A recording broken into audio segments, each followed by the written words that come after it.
Today we are going to look at how to leverage our Chrome extension quickly. So Chrome extension basically is actually a tool.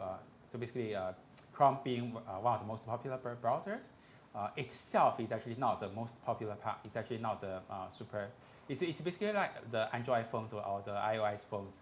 So the phone itself is actually just a tool, but it's actually with those applications, Android app and also iOS app, which is actually making it really powerful. So similarly for Chrome, Edge, so the tool itself is actually basically for browsing for things, but at the same time, if actually we are leveraging on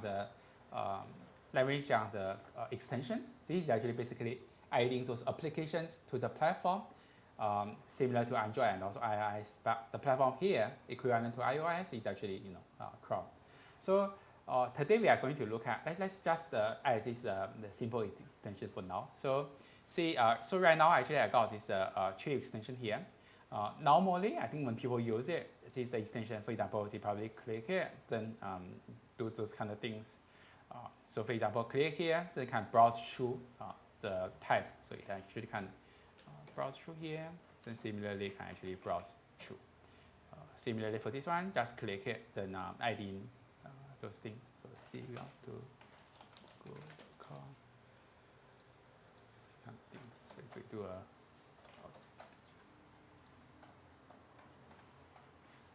so those kind of things. So today what we are going to look at is we are going to look at how to actually run this extension instead of actually clicking here. So clicking here is actually a little bit, because sometimes actually mouse is actually not as powerful as keyboard itself.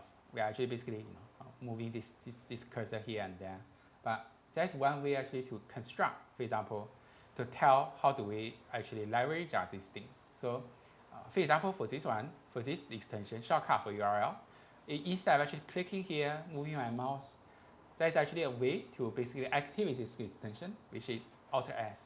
So instead of moving the mouse, we can quickly do that. So similarly, if you want to do click, this actually will show the tabs, but equivalently, if we do Alt-L, it's actually going to do the same thing. For this extension, we don't have any shortcut yet, but let's just create a new one. Let's just call it maybe Alt-M. So Alt-M. So right now, if we try Alt-M, so this actually basically shows the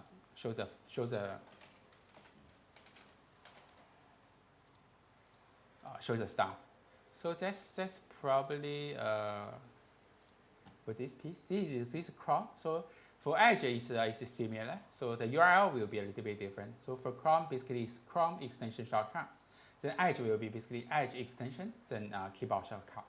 So here, this extension, this shortcut is already here. So if I do Alt-L, this is basically open all my current tabs. So let's go back to the extension tab. Then for shortcut URL, there's actually no shortcut here. So let's tap one. Let's call it Alt-S. So if we now click Alt-S, this gives us the config. I think that's all probably for today.